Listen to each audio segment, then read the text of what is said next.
आपने पौधाघर प्रभाव या ग्रीन हाउस इफेक्ट के बारे में तो सुना होगा।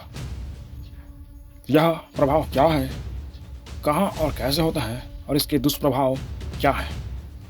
इन सब कारणों को जानने के लिए बने रहे हमारे साथ इस वीडियो में।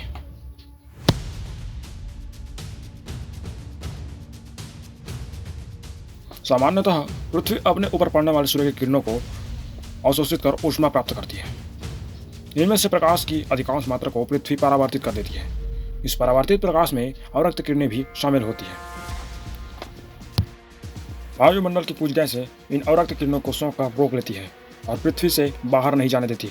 इससे पृथ्वी की सतह गर्म हो जाती है। Carbon dioxide, methane, chlorofluorocarbon, ozone ऐसी ही कुछ गैसें हैं जो अवरक्त किरणों को अवशोषित करती है। इन्हें ग्रीन हाउस गैसें कहते हैं।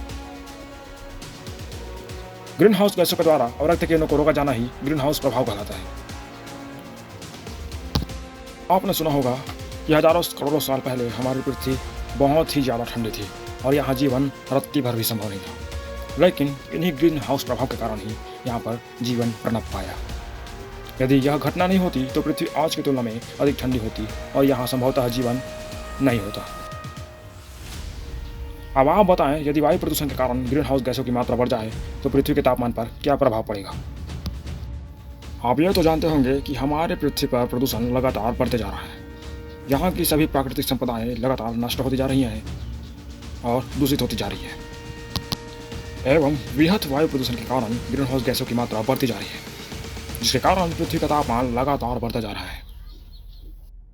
अब आप बताएं, यदि लगातार ऐसे ही वायु प्रदूषण फैलता रहा और ग्रीन हाउस की गैसों की मात्रा बढ़ती रही तो हमारी पृथ्वी का क्या हाल होगा? क्या हमारी पृथ्वी सूर्य से अधिक गर्म हो जाएगी? इस सवाल का जवाब आप जरा सोचिएगा। इस तथ्य को जानकर आपको ऐसा लगा होगा कि ग्रीन हाउस इफेक्ट बहुत ही हानिकारक है। लेकिन आपको हम बता दें कि इसी ग्रीन हाउस इफेक्ट का उपयोग कई जगह लोग जीवन को बनाए रखने के लिए करते हैं। इसी का एक उदाहरण है ग्रीन हाउस या पौधा घर। ठंडे प्रदेशों में पौधों को जीवित रखने के लिए उन्हें कांच के घर या कमरे पर रखा जाता है। कांच की दीवारों से सूर्य का प्रकाश पौधों तक पहुंचता है, किंतु कांच की दीवारें पृथ्वी द्वारा परावर्तित अवरक्त किरणों को बाहर जाने नहीं देती। जैसे अंदर का वातावरण गर्म रहता है और पौधों को जीवित रहने के लिए आवश्यक ऊष्मा प्राप्त होती है। तो इस प्रकार के हाउस को ग्रीन हाउस कहते हैं। आपने सुना होगा कि समुद्र के जल स्तर की मात्रा लगातार बढ़ती जा रही है। तो इन सब का कारण क्या है? इन सब का कारण ग्रीन हाउस प्रभाव है। ग्रीन हाउस प्रभाव के कारण वायुमंडल का तापमान लगातार बढ़ता जा रहा है। जिसके कारण हमारे पृथ्वी के उत्तरी एवं दक्षिणी गोलार्ध में बने बहुत ही विशालकाय ग्लेशियर पिघलते जा रहे हैं, जिसके कारण समुद्र का जल स्तर लगातार बढ़ता जा रहा है। आपने वर्तमान में देखा होगा कि बिजली चमकने और बिजली गिरने की संख्या लगातार बढ़ती जा रही है। इन सब का एक कारण भी ग्रीन हाउस प्रभाव है।